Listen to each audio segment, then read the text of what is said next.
할렐루야. 우리 하나님께서 우리와 함께 하십니다. 우리를 통해서 하나님의 뜻을 이뤄갈 수 있도록 힘을 주시고 능력을 주시고 우리에게 필요한 모든 복을 주실 줄로 믿습니다. 여러분, 2025년 우리 교회 표어가 뭐라고 그랬어요? 예수 그 이름을 위하여. 사도들은 예수 그 이름을 위하여 능력받는 일에 합당한 자로 여기심을 기뻐했다고 했습니다. 예수님의 이름이 뭐길래 사도들은 그 이름을 위해서 능력받는 일에 합당한 자로 여기시는 것까지도 기뻐했을까요? 오늘 본문 말씀은 예수님의 두 제자 베드로와 요한이 성전에 기도하러 갔다가 나면서 못 걷게 된 장애인 거린을 치료해 주는 장면입니다. 두 사람은 정해진 기도 시간에 성전에 기도하러 올라갔어요. 근데 성전으로 올라가는 길에 미문이라는 성전 문 앞에서 구걸하는 사람을 만납니다. 그 사람은 베드로와 요한이 성전에 들어감을 보고 구걸하기 시작했어요. 베드로와 요한이 가던 길을 멈추고 우리를 보라고 하니까 무엇을 얻을까 해서 바라봤다고 했습니다. 날마다 거기에 앉아서 구걸하다 보니 만성이 돼서 어떤 사람들은 거들떠보지도 않았을 것입니다. 근데 두 사람이 길을 가다가 멈춰서서 우리를 보라 하니까 얼마나 기대감이 컸겠습니까? 그 사람들은 다른 사람도 아니고 예수님의 제자들이었어요. 여러분, 예수님께서 제자들에게 이 세상에서 가장 큰 계명이 뭐라고 가르치셨어요? 사랑이라고 가르치셨습니다. 하나님을 마음과 뜻과 목숨을 다하여 사랑하고 내 이웃을 내 몸과 같이 사랑하는 것이 율법이요 선지자의 강령이니라 말씀하셨어요. 그 귀한 교훈을 받은 제자들이니까 분명 사랑이 넘칠 것입니다. 아마도 주머니에 가지고 있는 모든 것들을 다 꺼내서 줄 것입니다. 그런데 난데없이 뜬금없는 말을 합니다. 6절입니다. 베드로가 이르되 은과 금은 내게 없거니와 내게 있는 이것을 내게 주노니 나사렛 예수 그리스도의 이름으로 일어나 걸으라 하고 7절입니다. 오른손을 잡아 일으키니 발과 발목이 곧 힘을 얻고 8절입니다. 뛰어서서 걸으며 그들과 함께 성전으로 들어가면서 걷기도 하고 뛰기도 하며 하나님을 찬송하니 9절입니다. 모든 백성이 그 걷는 것과 하나님을 찬송함을 보고 10절입니다. 그가 본래 성전 미문에 앉아 구걸하던 사람인 줄 알고 그에게 일어난 일로 인하여 심히 놀랍게 여기며 놀라니라. 이것이 예수 그 이름이 일으킨 기적입니다. 예수 그 이름의 능력을 본 사람들이 예수 그 이름을 위하여 능력받는 것도 기뻐했던 것입니다. 오순절에 성령께서 임하신 후에 제자들에게 나타난 두드러진 현상은 개인적으로나 단체적으로나 기도하는 일에 열심을 냈다는 거예요.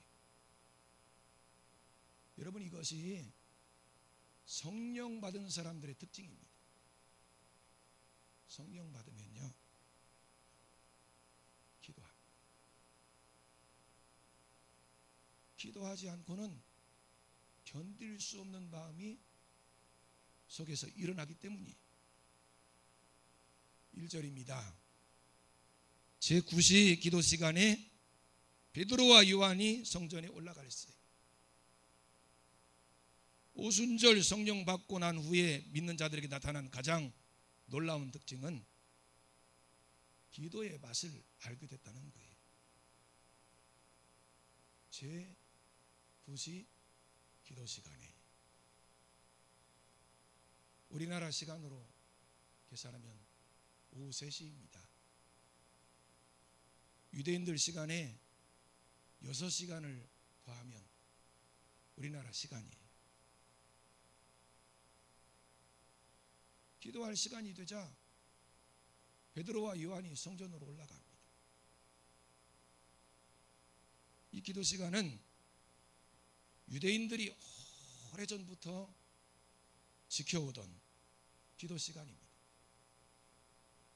하루에 유대인들은 몇 차례씩 기도 시간을 정하고 기도를 합니다. 그렇다고 기도의 맛을 알거나 능력을 알고 기도했는지는 잘 모르겠지만 습관적으로 그 시간이 되면 기도하는 사람들이 많이 있었습니다. 하지만 오순절 성령 받은 사람들은 기도의 맛을 아는 사람들이고 능력을 알고 있는 사람들이에요. 그래서 개인적으로나 단체적으로 기도하는 일에 전념했던 것입니다. 그들이 그렇게 기도에 전념했던 이유가 무엇일까요? 그들은 모든 은혜와 복이 하나님께로부터 온다는 사실을 알았습니다. 예수님께서는 구하라 주실 것이요, 찾으라 찾아낼 것이요, 문을 두드리라 열릴 것이니라 말씀하셨습니다. 악한 자라도 자식에게 좋은 것을 줄 줄 알거든 하물며 하늘에 계신 내 아버지께서 좋은 것을 주시지 않겠느냐? 그 가장 좋은 것이 바로 성령입니다. 제자들도 성령 받기 전에는요, 세상에 있는 것이 가장 좋아 보였어요. 그래서 다른 누구보다 높은 자리를 차지하려 한 것입니다. 하지만 그렇게 좋아 보이던 것이 쓰레기에 불과하다는 사실을 깨달은 것입니다. 하나님께로부터 오는 것이 얼마나 귀한 것인지 깨달았고 가장 좋은 것은 하나님께 있음을 알았던 거예요. 그래서 그들은 기도하는 시간을 아주 귀하게 여겼습니다. 성령 받고 난 후 그들의 사역은 엄청 바빠집니다. 그래도 기도한 일을 전혀 게을리하지 않았어요. 오순절 성령 충만 받고 난 후에 계속 더 많은 성령 충만을 위해서 하나님께 기도한 것입니다. 기도를 통해서 가장 귀한 복이 다 임하기 때문이에요. 우리가 알아야 할 것은 이 세상에 보이는 모든 좋은 것들도 하나님의 은혜와 복이 없으면 다 썩어질 쓰레기에 불과하다는 사실입니다. 사람들은 쓰레기 더미를 뒤지면서 먹고 살 것을 찾고 있는 거예요. 근데 하나님의 은혜가 복부소같이 임하면 이 세상의 쓰레기들도 깨끗하여지고 또 진정한 복으로 바뀌는 것입니다. 그래서 하나님이 주시는 그 일을 가지고 거룩한 하나님의 일을 위해서 존귀하게 쓰임받게 되는 거예요. 예수 그 이름을 위해서 살게 되는 것입니다. 베드로와 요한도 오순절 성령을 받은 후 기도의 맛을 알았고 기도의 능력을 체험했어요. 그리고 더 풍성하고 지속적인 성령의 역사를 위해서 기도했습니다. 베드로와 요한은 오늘도 성전에 올라가서 기도하려 했어요. 그런데 그들 앞에 나면서부터 못 걷게 된 장애인 거린이 나타난 것입니다. 2절입니다. 나면서 못 걷게 된 이를 사람들이 메고 오니 이는 성전에 들어가는 사람들에게 구걸하기 위하여 날마다 미문이라는 성전문에 두는 자라. 이 사람은 나면서부터 장애인입니다. 누군가 성전 문 앞을 지나가는 사람들에게 구걸을 시키기 위해서 데려다 둔 거예요.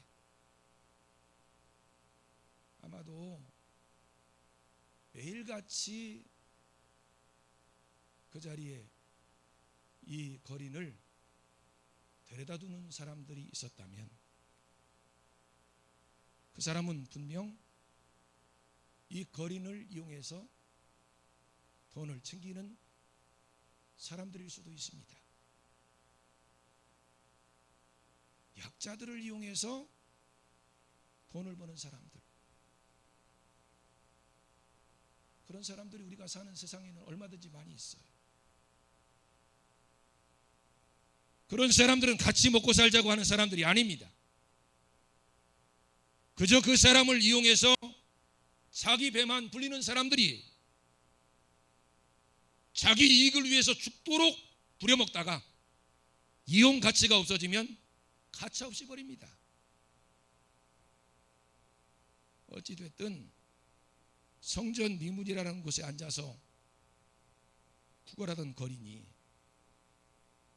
베드로와 요한을 향해서 돈을 좀 달라고 구걸을 한 거예요. 베드로와 요한을 붙잡고 매달린 것은 아니지만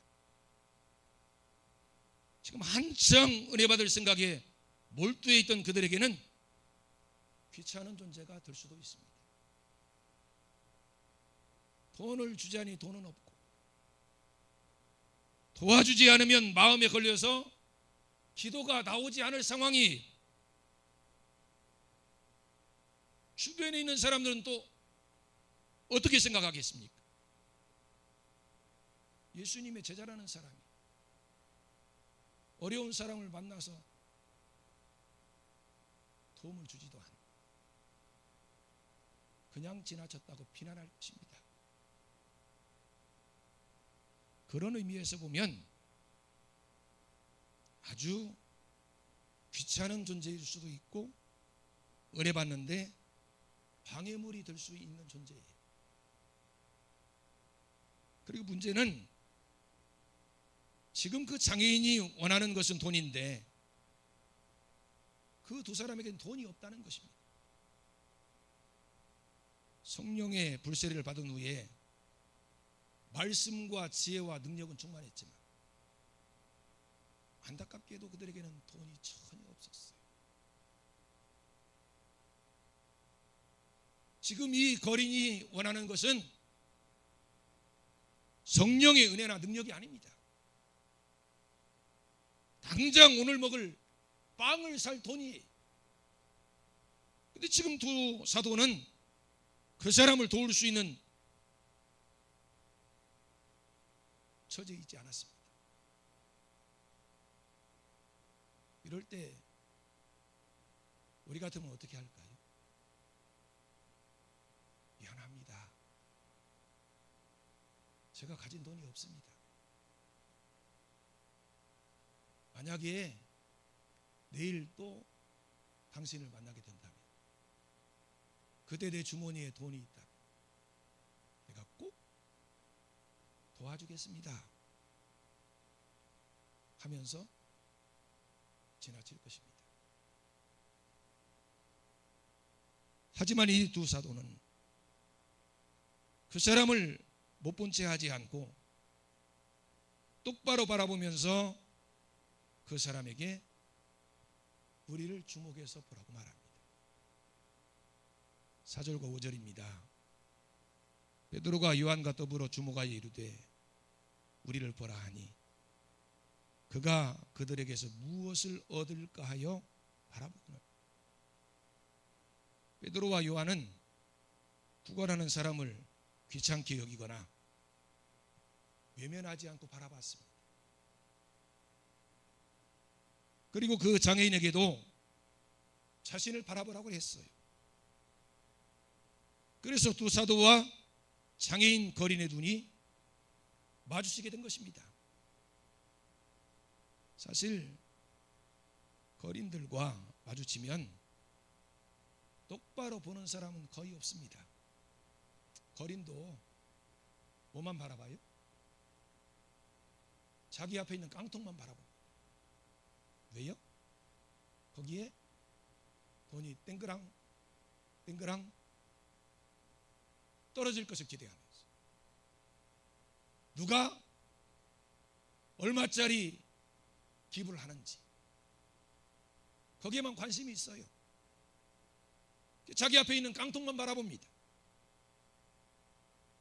돈을 넣어주는 사람도 마찬가지. 그죠? 자기 주머니에서 얼마 꺼내서 그냥 집어 던지듯이 깡통에 던져 넣어줍니다.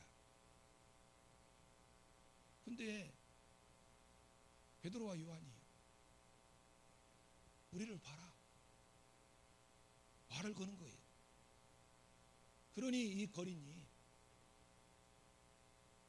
과연 얼마나 나를 도와주려고 나를 바라보라고 하는지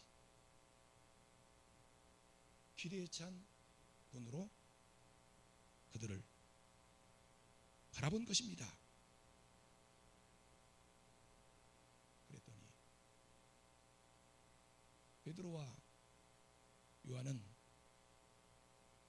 자기를 바라보는 장애인 거린에게 어마어마한 폭탄선을 합니다. 이것은 이 세상에서 외쳐진 그 어떤 말보다 능력 있는 메가톤급 원자탄 같은 말씀이었어요. 6절에 8절입니다. 베드로가 이르되 은과 금은 내게 없거니와 내게 있는 것을 이것을 내게 주노니 나사렛 예수 그리스도의 이름으로 일어나 걸으라 하고 오른손을 잡아 일으키니 발과 발목이 곧 힘을 얻고 뛰어서서 걸으며 그들과 함께 성전으로 들어가면서 걷기도 하고 뛰기도 하며 하나님을 찬송하니. 우선 베드로는요 이 장애인 거린에게 먼저 미안한 말부터 합니다. 은과 금은 내게 없습니다. 거린이 원하는 돈이 자기에게는 없다는 거예요. 이 말은 장애인 거린에게는 기운 빠지게 하는 말이었습니다. 지금 자기가 원하는 것이 그 두 사람에게 없다는 거예요. 그런데 은과 금 말고 자기들에게 있는 것이 있다고 말하는 것이었어요. 나사렛 예수 그리스도의 이름입니다. 나사렛 예수 그리스도의 이름, 그것이 자기와 무슨 상관이 있겠나 싶었을 거예요. 하지만 그것은 정말 놀라운 그 자체였습니다. 나사렛 예수 그리스도의 이름으로 걸으라 하고 오른손으로 잡아 일으키니 벌떡 일어서서 걸은 것입니다. 그리고 그 거리는 돈을 구걸하던 자리를 걷어치우고 사도들과 함께 성전에 들어가면서 큰 소리로 하나님께 찬송했습니다. 근본적인 문제가 해결된 거예요. 이제 거기 앉아서 구걸을 하지 않아도 됩니다. 하고 싶은 일 하면서 다른 사람의 동정을 받지 않고도 돈을 벌 수 있어요. 무엇보다 감사한 것은 걷지보다는 자신을 성전 미문에 그냥 두고 갔기 때문에 성전 안을 한번 보고 싶어도 한 번도 볼 수가 없었어요. 그런데 성전에 들어갈 수 있게 되었고 하나님께 예배할 수 있게 된 거예요. 하나님께 예배하고 하나님을 만날 수만 있다면 이제 모든 문제는 끝난 것입니다. 그런데 예수님의 제자들이 그 문제를 해결해 준 거예요. 나사렛 예수 그리스도의 이름으로 일어나 걸어라 할 때 능력이 나타난 것입니다. 사도들이 그 예수, 그 이름을 위해서 그 어떤 일도 불사했던 것입니다. 여러분, 예수님의 이름에는 능력이 있습니다. 요한복음 14장 12절에서 14절 말씀을 제가 한번 봉독해 드리겠습니다. 예수님께서 하신 말씀입니다. 내가 진실로 너에게 이르노니 나를 믿는 자는 내가 하는 일 그도 할 것이요 또한 그보다 큰 일도 하리니 이는 내가 아버지께로 감이라. 너희가 내 이름으로 무엇을 구하든지 내가 행하리니 이는 아버지로 하여금 아들로 말미암아 영광을 받으시게 하려 함이라. 내 이름으로 무엇이든지 내게 구하면 내가 행하리라. 예수님의 이름으로 무엇이든지 구하면 예수님께서 이루어 주신다는 거예요. 여러분, 기도하는데 돈이 들어갑니까? 기도하는데 돈 들어가야 안 들어가요? 물론 시간은 들어갑니다. 시간만 투자하면 돼요. 시간만 때우는 기도는 안 됩니다. 간절한 기도를 해야 합니다. 성령께서 역사하시는 기도를 해야 합니다. 그러기 위해서 성령을 받아야 합니다. 성령은 그럼 어떻게 받습니까? 때를 쓰면 성령께서 우리에게 오실까요? 예수님이 제자들에게 하신 말씀을 기억하시기 바랍니다.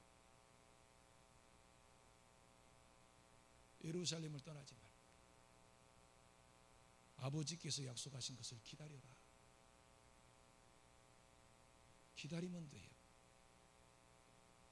뭘 기다리면 됩니까? 아버지께서 약속하신 그 약속, 그 말씀을 붙잡고 기다리면 돼요. 성령을 간절히 사모하는 마음으로 성령을 기다리며 약속하신 그 성령이 우리 가운데 임하게 됩니다. 우리에게는 다른 방법이 없어요. 성령을 사모하는 마음으로 기도하면 기다리면 됩니다.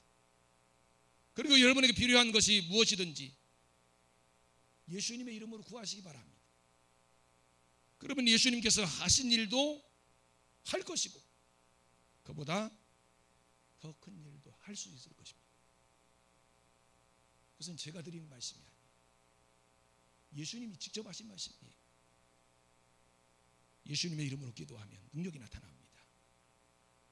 이것이 사도들에게 주신 권세이고 우리 믿는 자들에게 주신 권세예요. 예수님의 이름으로 기도하시기 바랍니다.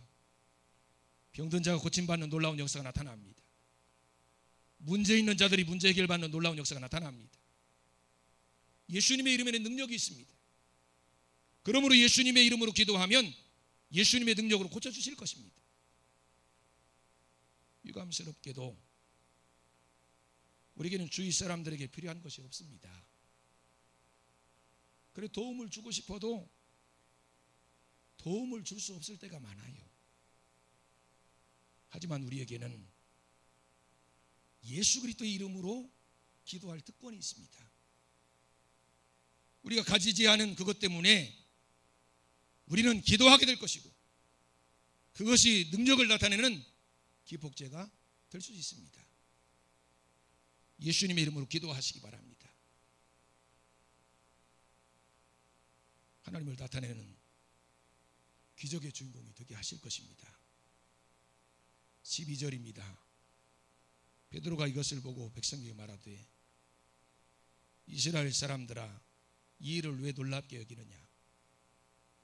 우리 개인의 능력과 경건으로 이 사람을 걷게 한 것처럼 왜 우리를 주목하느냐. 사람들은 나면서 못 걷던 사람이 일어나서 걷고 뛰며 하나님을 찬송하는 것을 보고 베드로와 요한을 주목하기 시작했습니다.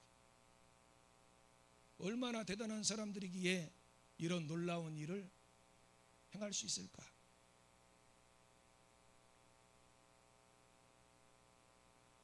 베드로와 요한을 존경하는 눈빛으로 바라보는 거예요. 그때 베드로와 요한이 뭐라고 합니까? 자신들이 고친 것이 아님을 분명하게 말합니다. 누가 고쳤다고 말해요? 너희가 십자가에 못 박아 죽인 그 예수가 고친 것이다. 이 나면서부터 못 걷게 된 장애인 거린을 고친 분은 예수 그리스도라는 사실을 분명하게 선포합니다. 하나님께서 다시 살리신 예수 그리스도의 능력이 지금 우리를 통해서 나타나고 있다고 말하는 거예요. 16절입니다. 그 이름을 믿음으로 그 이름이 너희가 보고 아는 이 사람을 성하게 하였나니 예수로 말미암아 난 믿음이 너희 모든 사람 앞에서 이같이 완전히 낫게 하였느니라. 여러분, 모든 하나님의 복은 예수 그리스도의 이름을 믿는 데서부터 옵니다. 그리고 나면서부터 걷지 못한 이 사람이 예수님의 이름으로 고침받은 것은 하나님으로부터 받을 복이 아주 작은 부분에 불과할 뿐이에요. 우리에게 가장 큰 복은 예수 그리스도의 이름을 믿는 것입니다. 우리가 예수 그리스도의 믿음으로 예수님과 우리가 하나 되는 거예요. 그리고 예수님의 능력이 나타납니다. 여러분, 우리는 우리에게 있는 경건이나 능력이 다른 사람을 살릴 수 없어요. 우리 안에 역사하시는 주님께서 우리를 쓰시는 것이고 우리를 통해서 우리 주님은 복 주시기를 원하시는 것입니다. 예수 그리스도의 이름으로 얻을 수 있는 복이 여러분과 함께 하시길 바랍니다. 우리가 가진 믿음은 하나님의 은혜와 복이 흘러나오는 통로입니다. 그것도 우리의 믿음이 능력이 있는 것이 아니라 믿음 안에서 주어지는 하나님의 능력입니다. 하나님께서는 이 놀라운 능력으로 수많은 사람들 복되게 하기를 원하셔요. 2025년은 예수 그 이름의 능력이 여러분과 함께 하시길 바랍니다. 예수님의 이름으로 예수님께서 하셨던 일도 하시고 그보다 더 큰 일도 하시기 바랍니다. 그 놀라운 능력을 체험했던 사도들이 예수 그 이름을 위해서 살았던 것처럼 우리도 예수 그 이름을 위해서 살 수 있는 은혜가 함께 하시기를 주님의 이름으로 축원합니다. 기도하시겠습니다. 하나님 아버지, 은혜와 사랑을 감사합니다. 베드로와 요한에게 나타났던 예수님 이름의 능력이 우리에게도 나타나게 하시고 사도들이 예수님의 이름을 위해서 살았던 것처럼 우리도 예수님의 이름을 위해서 살게 해 주시옵소서. 2025년에는 우리 모두가 축복의 통로가 되게 해 주시옵소서. 예수님 이름으로 기도드리옵나이다. 아멘.